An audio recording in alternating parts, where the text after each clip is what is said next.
Hola, profe. Hola, profe.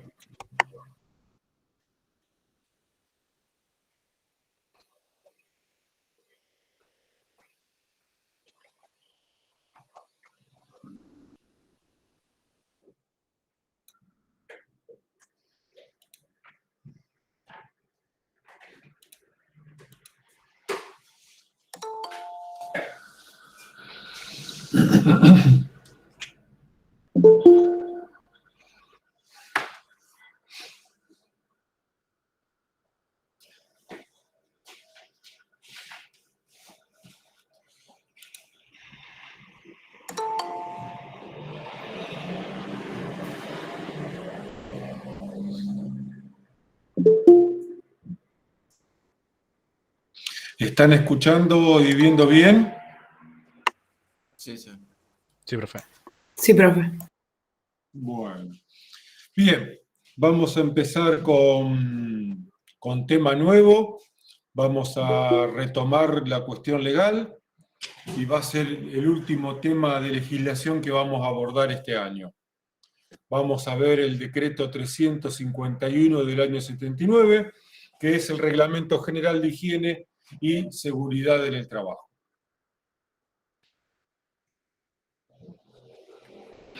Recordemos que empezamos viendo la ley 19.587, Ley Nacional de Higiene y Seguridad en el Trabajo, y esta tiene un reglamento general. La ley la emite el Congreso, el reglamento lo emite y lo ejecuta el Ejecutivo, y el reglamento general de esta ley es el decreto 351 del año 79. Y después habíamos visto, si no me equivoco, si no lo vemos nuevamente, que hay reglamentos por actividad. Tenemos el decreto 911 del 96, el decreto 617 del año 97, el decreto, la resolución, perdón, SRT 311 del 2003 y el decreto 249 del 2007. Nosotros vamos a ver en algunas clases solamente algunos capítulos del decreto 351 del año 79. ¿Comprendido esto? Muy bien. Sí, profe. Para entender el decreto 351 es necesario empezar abordando cómo está armado y estructurado el decreto, porque les va a permitir comprender en su totalidad el decreto.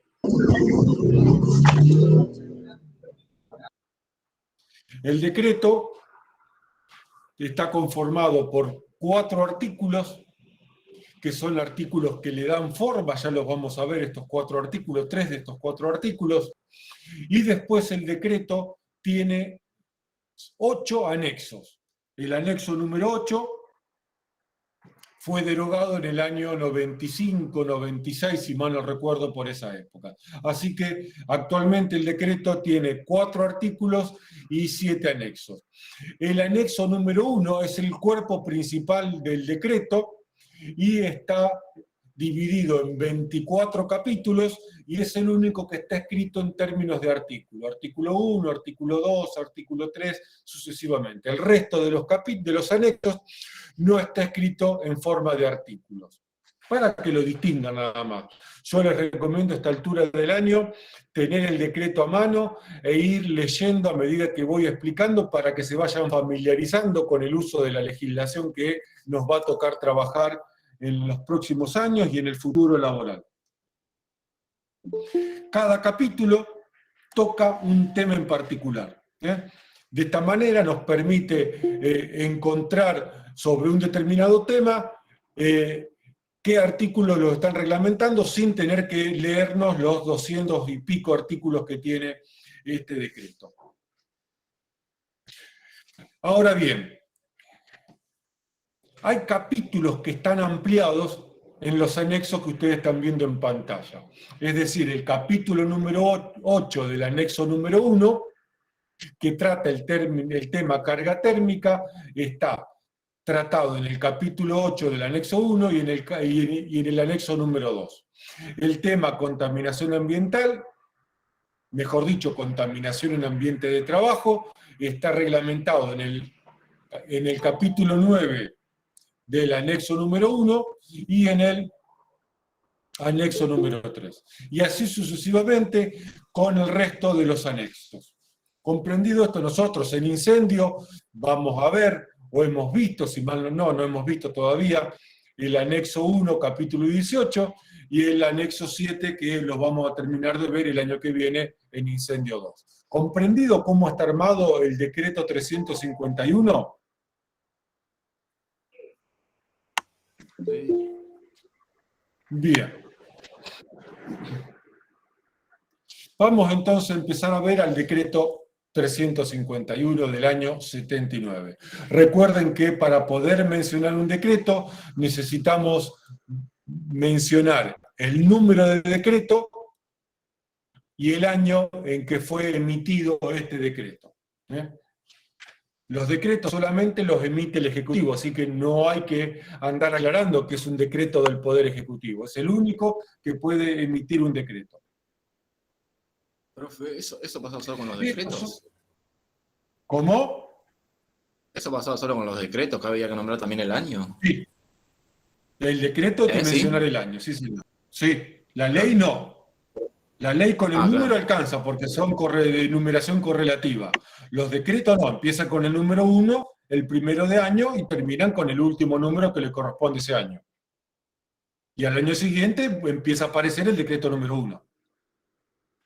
Entonces hay que mencionar el año de ese decreto, como para hacer una mención correcta del decreto que estás queriendo hablar.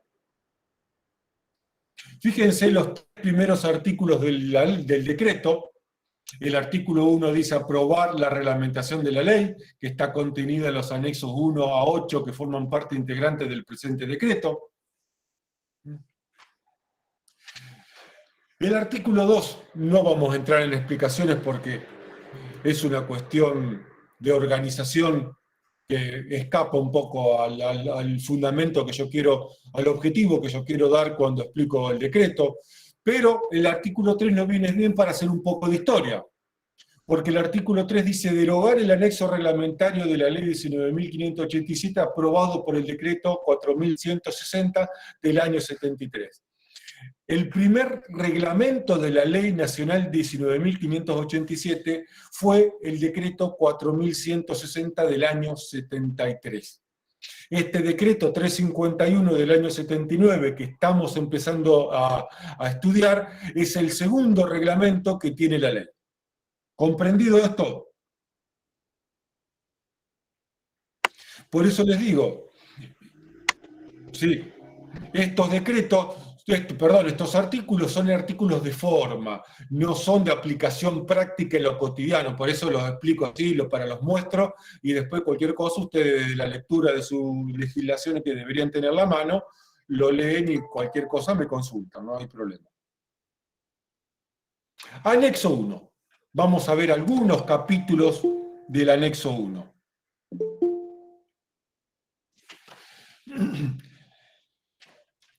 El decreto está dividido en títulos. Los títulos abarcan grandes temas y a su vez algunos títulos están divididos en capítulos. El título 1 habla de disposiciones generales y solamente tiene un capítulo que habla del capítulo que se denomina establecimientos. Entonces, acá hay 4 artículos que vamos a ver del capítulo 1. Tiene 7, pero vamos a ver solamente 4. Que son los que me importan para que ustedes entiendan. Y el artículo 1, para ubicarlos, habla hacia el futuro. Entonces dice, todo establecimiento, y acá cuando el decreto habla todo establecimiento, o habla de establecimientos, nos deberíamos preguntar qué es un establecimiento, y esa pregunta se responde en el artículo 2 de la ley 19.587. Recuerden la ley 19.587 que vimos no mucho tiempo atrás, antes de las vacaciones de invierno, y vimos que el artículo 2 de esta ley define qué es un establecimiento, puesto de trabajo, centro de trabajo, etc. Y por lo tanto, cuando dice el artículo 1 del decreto, todo establecimiento, se está refiriendo a esos establecimientos. Dice que se instale, es decir, habla hacia el futuro. Recuerden que estamos hablando en el que esto se escribió en el 79. Por lo tanto, está diciendo que todo establecimiento que se instale a partir del año 79 en adelante deberá dar cumplimiento a la ley 19.587, y a las reglamentaciones que se dicten al respecto. No solo aquellas que se instalen, sino que se amplíen una empresa, un establecimiento que está en funcionamiento y amplía sus instalaciones o que modifique sus instalaciones. Esto está más... ¿Se entiende hasta acá el concepto de este artículo? Sí, pero Entonces, estamos en el año 2021, septiembre de 2021, mañana se va a instalar un establecimiento, una fábrica, un comercio, una industria, un taller, no sé, va a ser un galpón para depósito. Entonces, como es posterior al año 79, ese establecimiento tiene que dar cumplimiento a la ley y al decreto reglamentario que estamos analizando.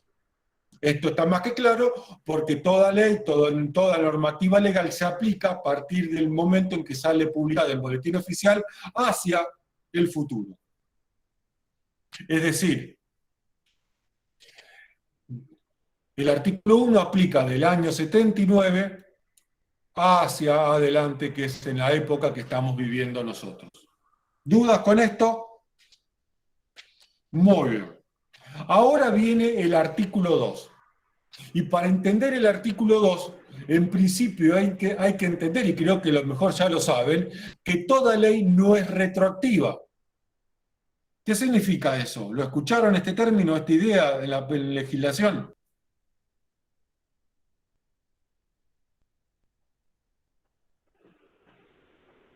¿Podría repetir, profe?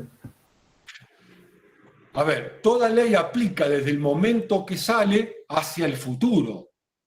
No aplica hacia el pasado, o sea, no es retroactiva.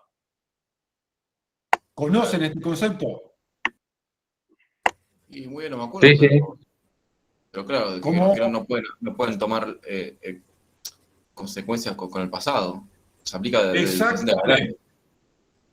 Exactamente. Si hoy sale una ley que me dice usted deberá usar casco todos los días, aplica a partir de hoy para mañana, no aplica para antes de ayer, que me encontraron con una foto sin casco. Parece una pavada, pero es básico. Ahora, este artículo 2 se contradice con ese concepto, porque lo que está en juego con este grupo de normativas legales es la salud y la vida de los trabajadores. Por lo tanto, dice, el artículo 2 habla hacia el pasado, el artículo 2 hace del decreto 351 un decreto retroactivo. Y dice, aquellos, está hablando del pasado, aquellos establecimientos en funcionamiento que a la fecha del año 79 ya estaban funcionando o en condiciones de funcionamiento. Y dice, deberán, los obliga, aunque las leyes, los decretos, la normativa legal no es retroactiva, no aplica hacia el pasado, como acá este grupo de normativas legales está velando por la vida y la salud de los trabajadores, entonces la legislación se permite que sea retroactivo. Entonces, deberán adecuarse a la ley 19.587 y a las reglamentaciones que al respecto se dicten, de conformidad con los modos que a tal efecto fije la Superintendencia de Riesgo de Trabajo. Es decir, ya pasó suficiente cantidad de años, más de 40 años, y las empresas deberían estar adecuadas. ¿Se entendió el artículo 2? Profe. O sea, ¿de qué año corre ese artículo 2? Desde el 79 hacia atrás. Claro, o sea que lo que ya estaban tienen que adecuarse a la ley, dice, me parece. Ya se deberían haber adecuado. Ya pasó más de Ah, 40 años. ¿Se entiende? sí, Si hoy en el año septiembre de 2021 saliera un decreto nuevo, va a decir lo mismo. Artículo 1. Todo establecimiento que se instale cumplirá con el decreto número 45 del 2021. Y aquellos establecimientos que a la fecha se encuentren en funcionamiento también deberán adecuarse al decreto nuevo. Entonces, la autoridad de aplicación deberá darme un tiempo prudencial para que me adecue. No me voy a adecuar de hoy a la mañana. ¿Eh? Pero me tengo que adecuar. ¿Comprendido esto? Sí, profe. Muy bien.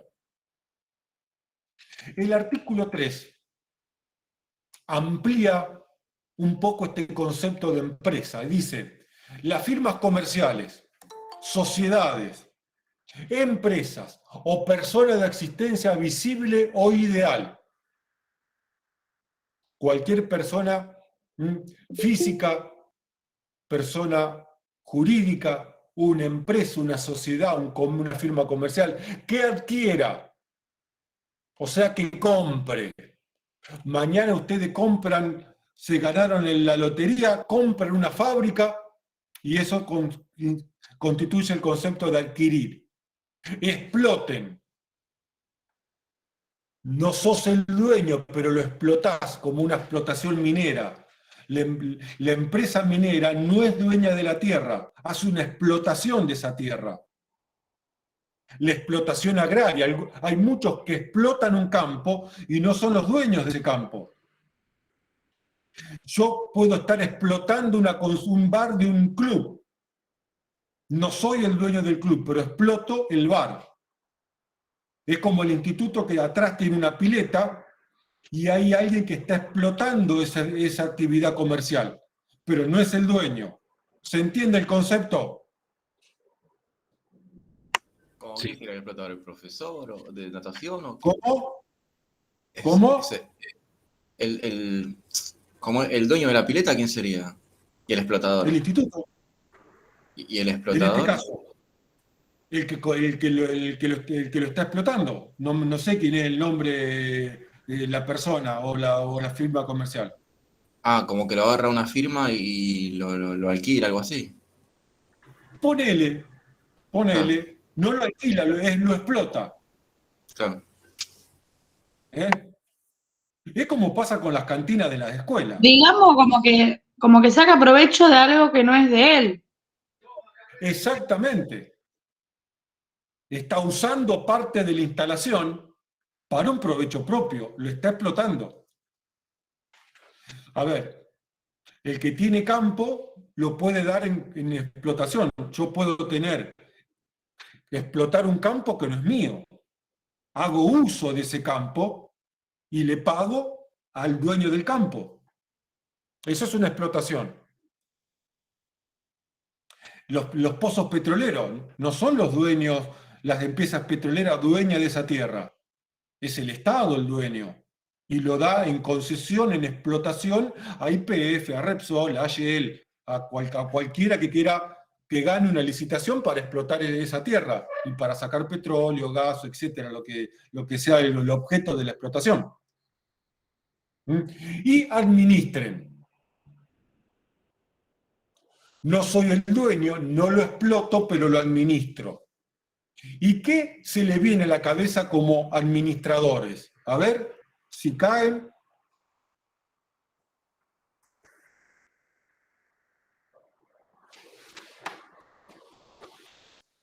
¿Dónde viven ustedes? Los administradores no serían como gerentes, digamos. Puede ser, pero un gerente es empleado de la empresa, no es el administrador, es un empleado que hace las tareas de administración. Claro, digamos, no sé, un político. ¿No? ¿Dónde viven ustedes?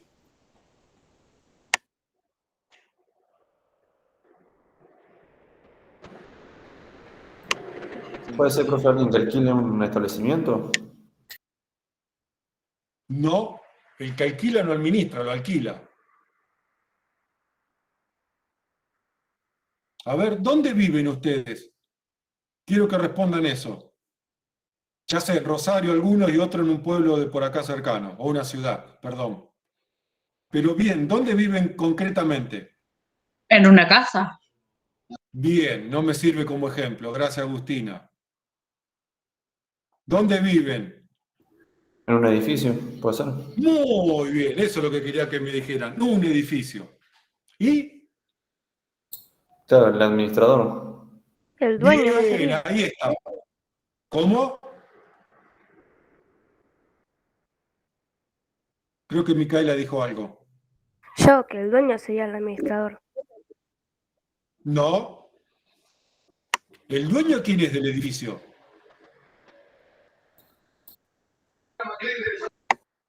El dueño del edificio no son todos los dueños de los departamentos. El administrador es el que es nombrado por el consorcio en un edificio. Bien, ahí está. Los dueños del edificio son los dueños del departamento que conforman un consorcio, porque hay propiedad en común, hay servicios en común.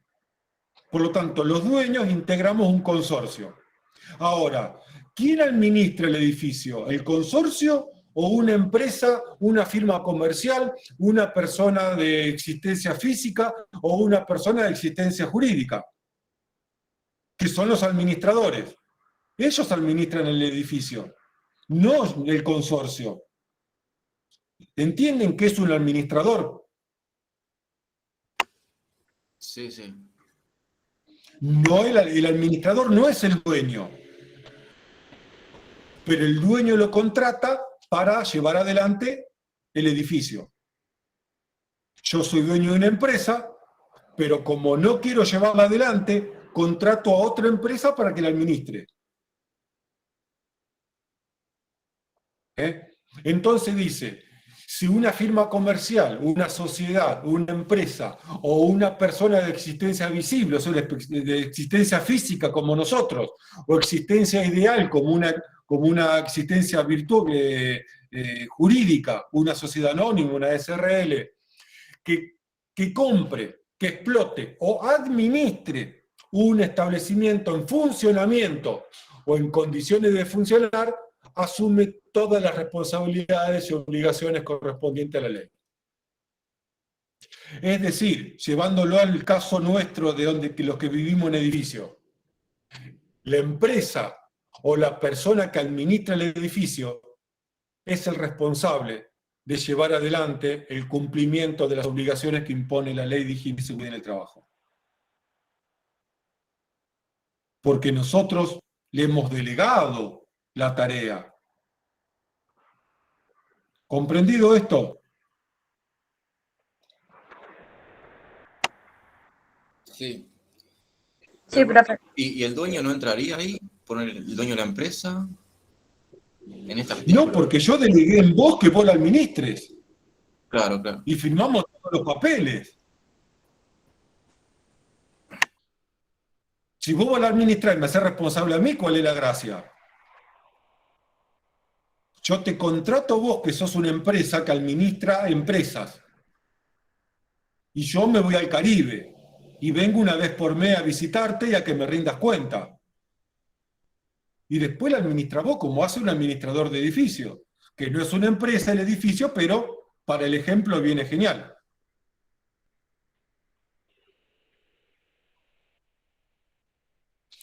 A ver, me está viniendo a la cabeza en este momento la gerenciadora de la parte deportiva futbolera de un club. Algunos clubes han cedido a la administración el gerenciamiento de la parte de fútbol. Y es como una empresa separada del club. ¿Racing no sería? No me acuerdo, no sabría decirte los ejemplos, porque yo no soy tampoco un futbolero. Yo a veces miro un partido, lo escucho acá porque lo tengo cerca central, y nada más. Pero sí, yo sé que hay clubes que han gerenciado, que han dado a gerenciamiento administración a otras empresas para, no sé cuál es el objetivo, el motivo ni la circunstancia. ¿Comprendido esto? Sí.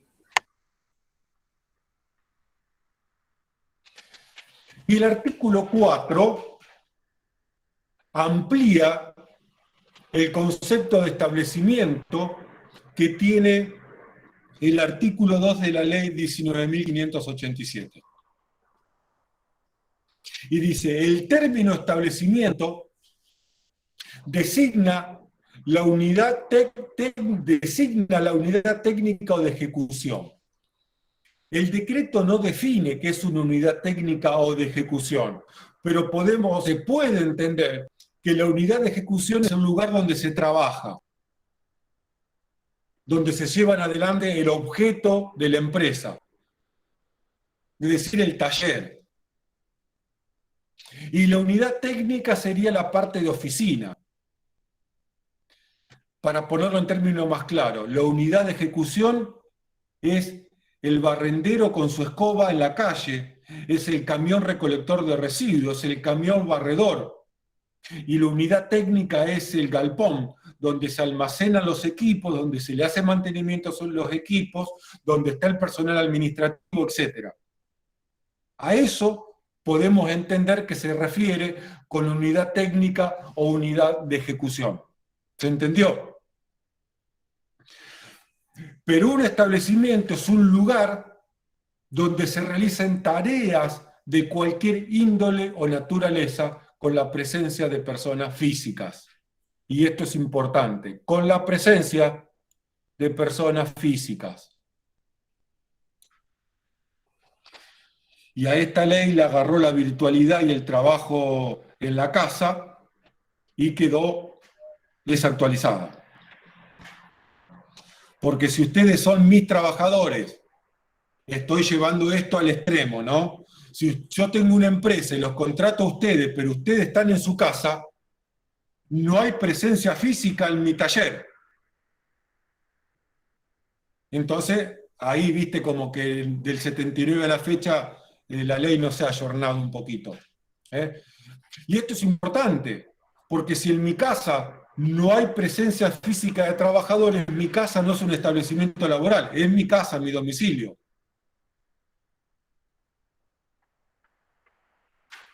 ¿Comprendido esto, qué es el concepto de establecimiento?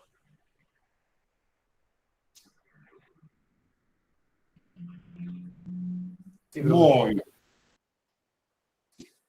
¿Dudas hasta acá?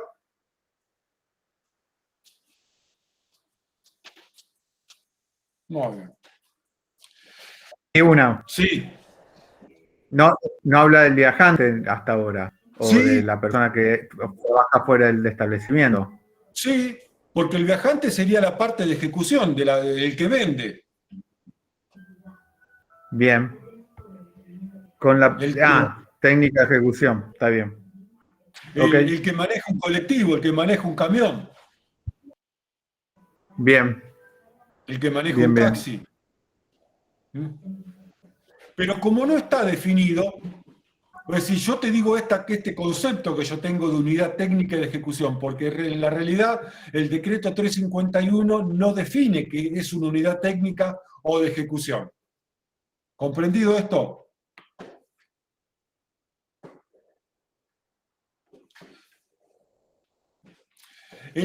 Terminamos el título 1, que tiene un solo capítulo, que es el capítulo 1.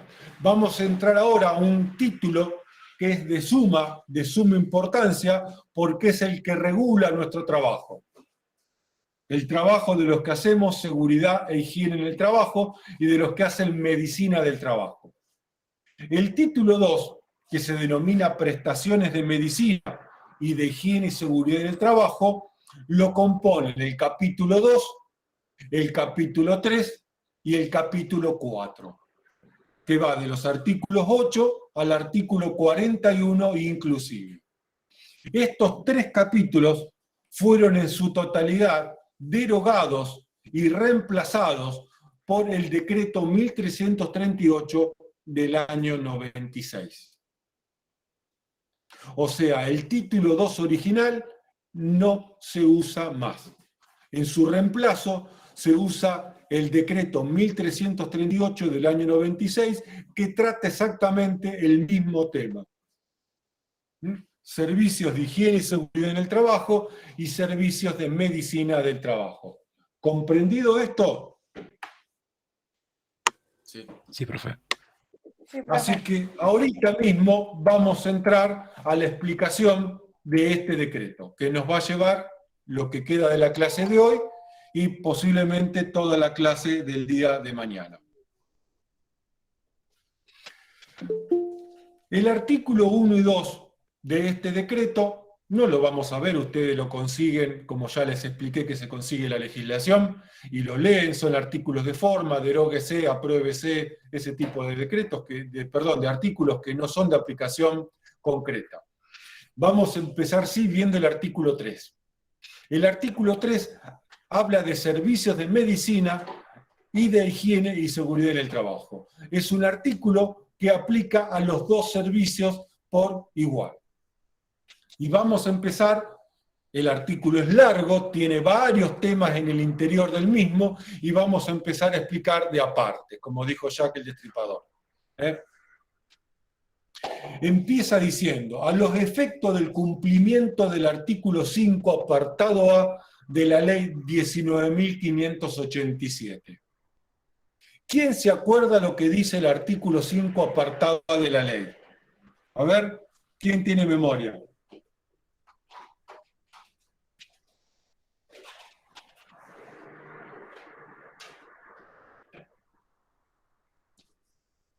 Cric, cric, cric, cric. ¿No será que tiene que contar con servicios de medicina, higiene y seguridad en el trabajo, por ley? Sí, pero sí, de eso seguramente se va a tratar. Muy buena deducción. Pero ¿de qué trata el artículo 5 de la ley? Muy bien. Yo lo tengo en la presentación, no se preocupen. La idea es que relacionen este primer párrafo con el artículo 5, apartado A de la ley 19.587. Y dice, a los efectos del cumplimiento del artículo 5, apartado A de la ley 19.587. Y usted ahora leyendo el artículo 5, ¿de qué trataba el artículo 5 de la ley? ¿Quién lo puede explicar o contar?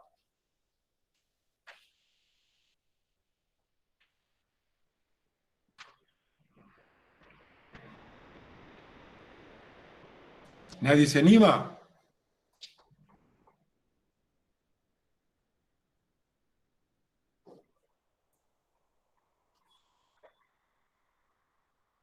Cric, cric, cric, cric. Hay un sapo por acá cerca. ¿Nadie se anima a contar de qué trataba el artículo 5 de la ley? ¿Y a la creación, profe? ¿O no? La creación, el artículo 1 de Génesis. No, sí, el artículo 5 de la ley habla de los principios básicos que tendría que aplicar la autoridad de aplicación y cómo hacerlo. Muy bien, Leandro, muy bien. Me estoy por desmayar en este momento de la emoción que un alumno me pudo contar de qué trata el artículo 5 de la ley. Muy bien. Sí, Lo pero voy a son explicar 20 puntos, es largo, digamos, para explicar, pero es eso. Sí, obvio, son largos. Son varios puntos. La ley la hace el Congreso y la ejecuta el Ejecutivo. Pero el Congreso en el artículo 5 le está diciendo al Ejecutivo qué tareas tiene que llevar adelante para cumplir con la ley. ¿Recuerdan esto? Muy bien, entonces, la primera obligación que tiene el Ejecutivo para cumplir con la ley que le impone el Congreso es la creación de servicios de higiene y seguridad en el trabajo, de carácter preventivo y asistencial. Entonces, ¿por qué el decreto dice a los efectos del cumplimiento del artículo 5, apartado A de la ley? Porque el Ejecutivo se está justificando. Es decir, el Ejecutivo dice, el decreto este lo escribió el Ejecutivo. Lo escribió el presidente Menem en su momento, cuando era presidente. Entonces el presidente Carlos Menem empieza diciendo, yo traduzco lo que dijo Menem en su momento y lo que le pasó por la cabeza, como el Congreso me está pidiendo cumplir con que tengo que implementar servicios de medicina y de higiene y seguridad en el trabajo, voy a hacer lo que digo a continuación. A los efectos del cumplimiento del artículo 5, apartado A de la ley 19.587, eso dijo Menem, porque la ley me está pidiendo que lo haga, lo voy a hacer. ¿Me explico?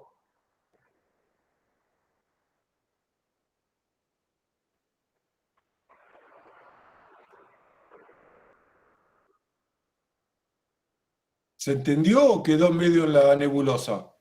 Sí, profe, de mi parte sí. Sí, profe, se entendió. Muy bien.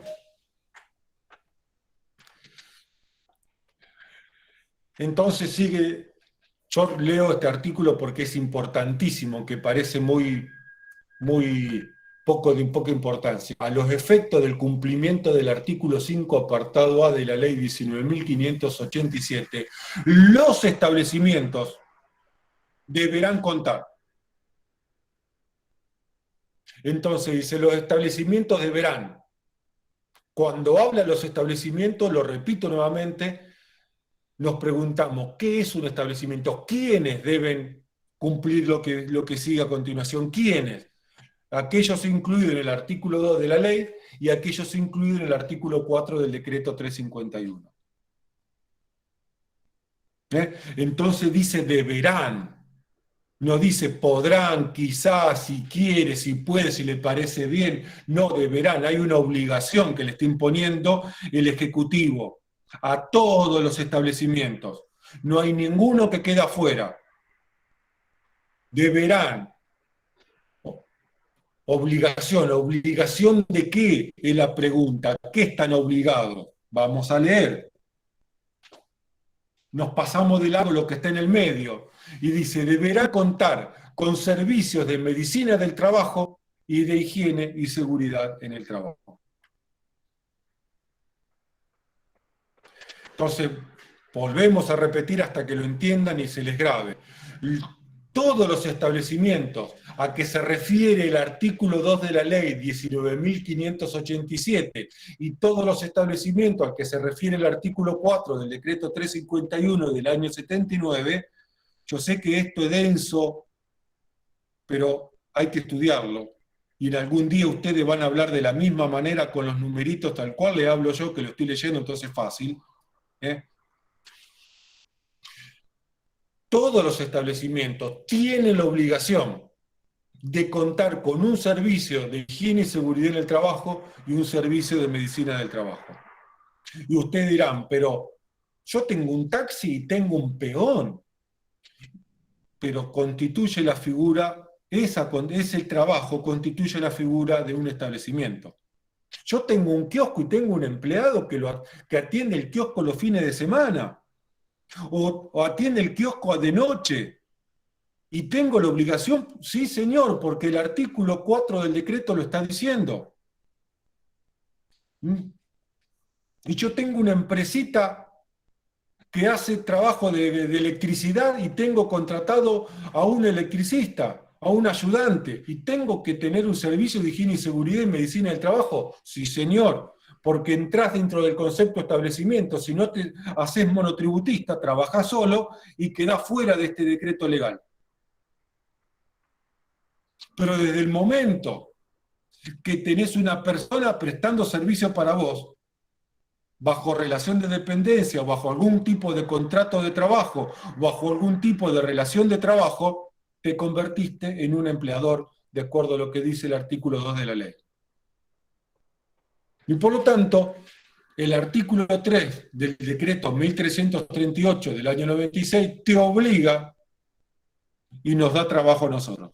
No hay mal que por bien no venga, dice el viejo dicho. Alguien tiene la obligación de tener un servicio de higiene y seguridad en el trabajo, nosotros estudiamos, nos dedicamos a eso, nos van a contratar y nosotros les prestamos ese servicio. Y también tener un servicio de medicina del trabajo. ¿Comprendido esto? Sí, profe. Muy bien. Y sigue diciendo, deberán contar con servicios de medicina del trabajo y de higiene y seguridad en el trabajo, los que tendrán como objetivo fundamental. Esta parte habla del objetivo fundamental. Y el objetivo fundamental, ustedes lo están leyendo, es prevenir. Prevenir sus respectivas áreas, todo daño, no alguno, no aquel daño, no este daño, todo daño que pudiera causarse a la vida y a la salud de los trabajadores. Obviamente por las condiciones de su trabajo. Es decir, que ambos servicios comparten un objetivo fundamental, que es la prevención. El servicio de higiene y seguridad no está para dar cascos, o dar guantes, o dar anteojos de seguridad. El servicio de medicina del trabajo no está para dar curitas, para dar remedio y atender a un accidentado. Ni vendar a alguien que se torció el tobillo, ni tomarle la temperatura a alguien que esté engripado. Eso no es el objetivo de un servicio de medicina. Ya vamos a entrar en esto la clase que viene, si llegamos. El objetivo de medicina es hacer prevención. El objetivo del servicio de higiene y seguridad en el trabajo es hacer prevención. El objetivo fundamental no quiere decir que no hagamos protección, no hagamos mitigación y no hagamos control. Pero de estas 4 tareas básicas que tiene la actividad, la más importante es la prevención. No porque lo diga yo, porque lo dice el artículo número 3 del decreto 1328 del año 96. ¿Dudas con esto?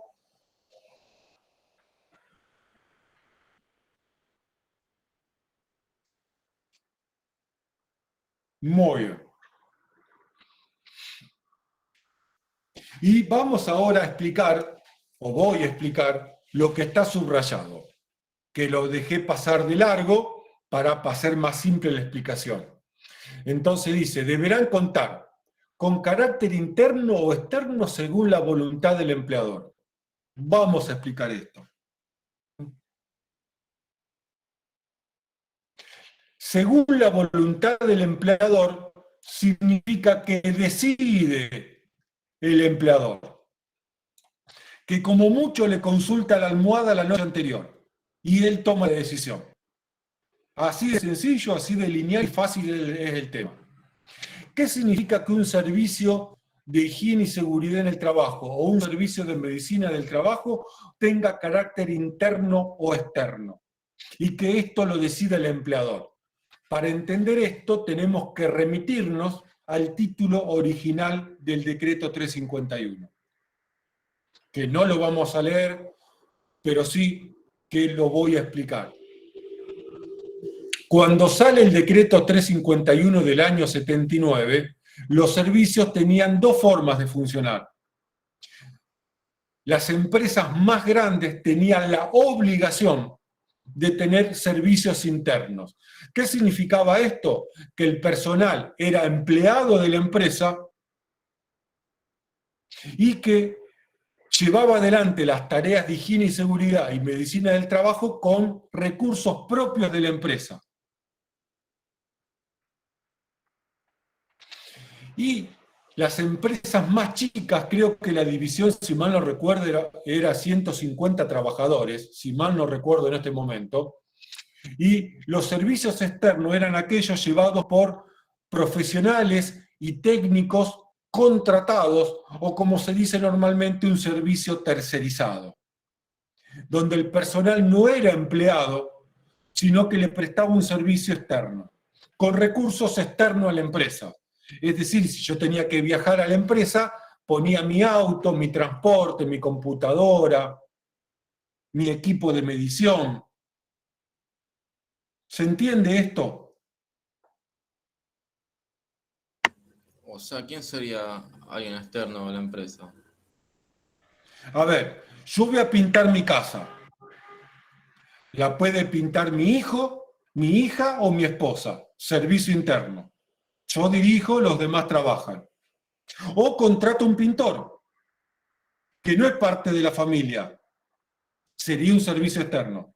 Te pongo un ejemplo simple y sencillo para que se entienda.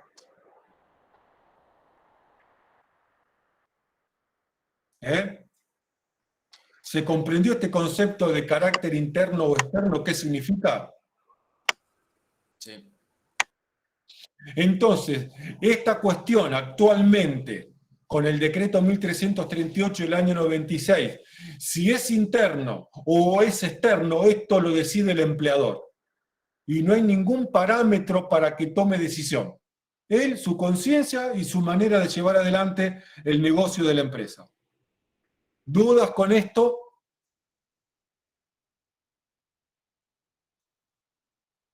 No, profe. Muy bien. Seguimos leyendo. Tendrán como objetivo fundamental prevenir en sus respectivas áreas todo daño que pudiera causarse a la vida y a la salud de los trabajadores por las condiciones de su trabajo. Pero también el objetivo de ambos servicios es creando las condiciones para que la salud y la seguridad sean una responsabilidad del conjunto de la organización. Es decir, tenemos como objetivo hacer que toda la organización se vuelva responsable de la actividad de la salud y seguridad en el trabajo. Esa es parte de nuestro trabajo. Hacer que el barrendero, el portero, el mecánico, el electricista, el tornero, el pintor, el gerente de la administración, el presidente y el dueño, seamos todos responsables.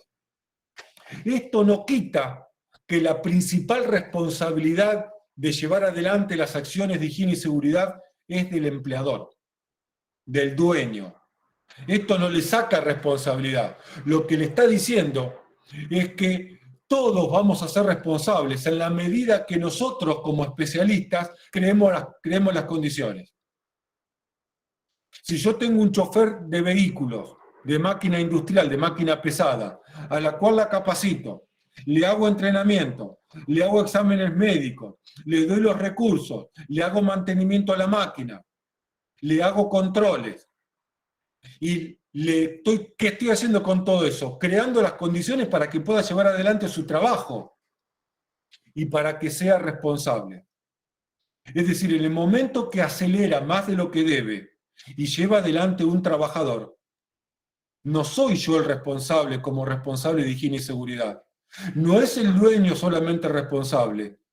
El responsable es el que apretó el acelerador y circuló a más velocidad de la que debía. Porque de alguna manera le trasladé parte de esa responsabilidad a ese trabajador. ¿Se entiende esto? Sí. Sí. Los trabajadores no somos inocentes, blancas palomitas inocentes de todo. Somos responsables en la medida que nos creen las condiciones. ¿Quiénes tienen que crear estas condiciones? Nosotros, los que hacemos higiene y seguridad en el trabajo y los que hacemos medicina del trabajo.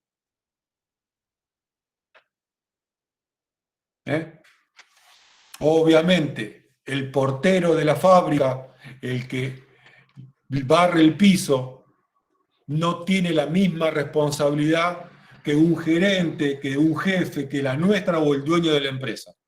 Pero no deja de ser responsable en la medida que le compete a su tarea y a ser parte de una organización. ¿Se entendió esto? Porque a veces los que hacemos esta actividad nos olvidamos de esto. ¿Dudas?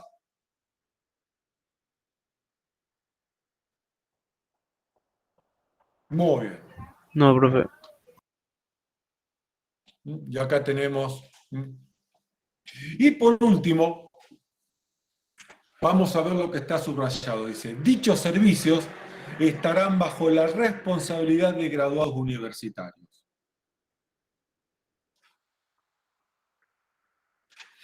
Acá, en el medio.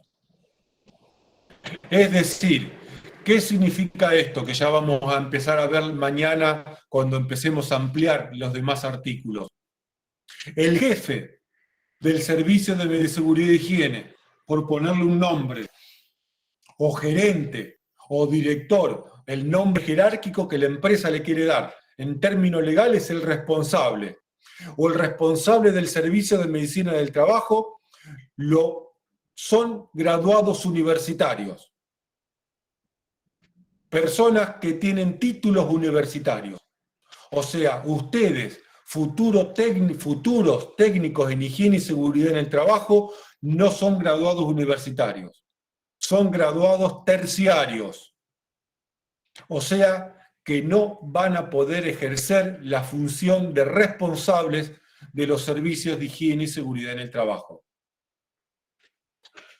Comprendido esto, yo guardo esta grabación y el día que los metan presos por ejercicio ilegal de la profesión, yo voy a dormir tranquilo. ¿Se entendió? Sí, sí. Lo repito, ustedes se van a recibir dentro de 2 años y chirola de técnicos superiores en higiene y seguridad en el trabajo, que es una carrera de grado terciario, no es de grado universitario. Y por lo tanto no pueden hacerse cargo del servicio de higiene y seguridad en el trabajo. Ya vamos a ver la clase que viene qué pueden hacer ustedes. Si hicieran el trabajo del responsable, están haciendo ejercicio ilegal de la profesión. Es como, yo les pongo siempre un paralelismo y me perdono al enfermero. Es como que un enfermero haga el trabajo del médico. Pero el médico no vino, te hago la receta yo, te receto un medicamento bajo receta archivada. Porque el médico le dolía la cabeza, se sentía mal, estaba descompuesto, te opero yo del corazón, no te preocupes, ya 20 operaciones del corazón. No, flaco, vos sos enfermero, no sos médico, no podés hacer el ejercicio de otra tarea, por más que se le parezca. Aún aquellos enfermeros que son licenciados en enfermería. ¿Se entiende esto? Profe, ¿y quiénes serían esas personas? O sea, ¿de qué carrera? ¿Los de graduados universitarios? Sí. Yo, por ejemplo, que soy ingeniero mecánico y laboral, o un licenciado.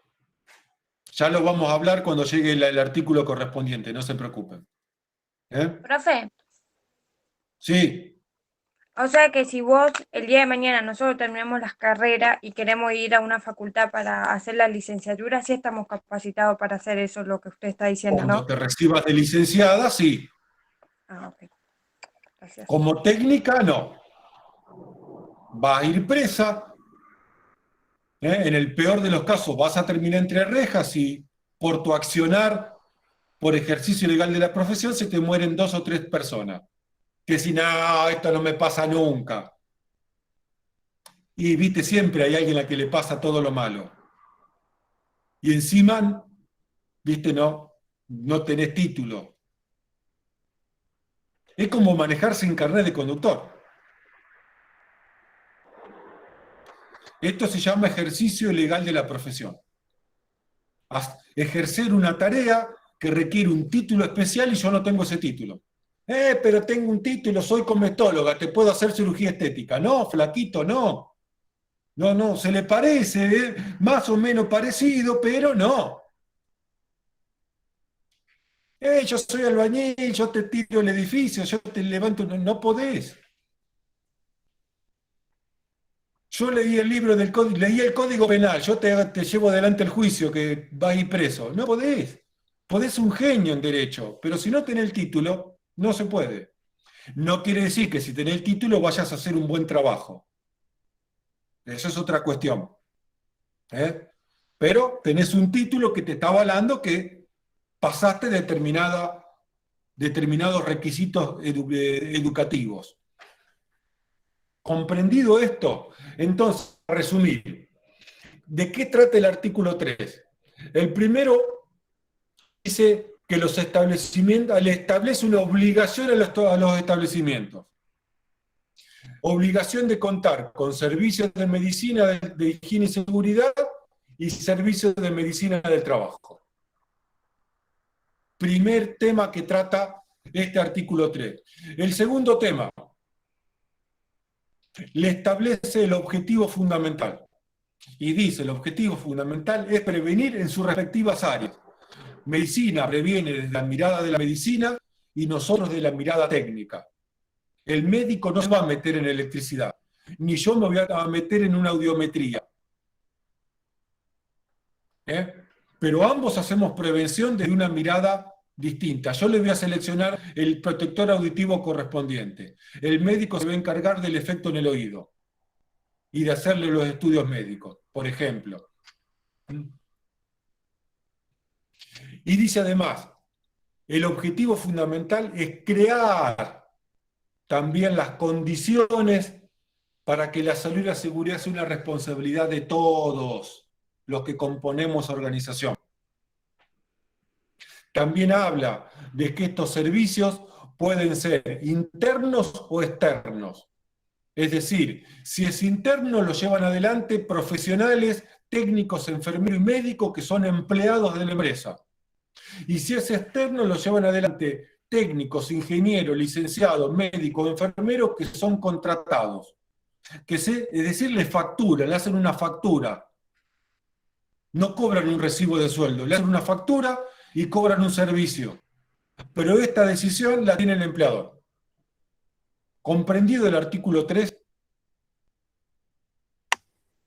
Sí. Muy bien. Entonces,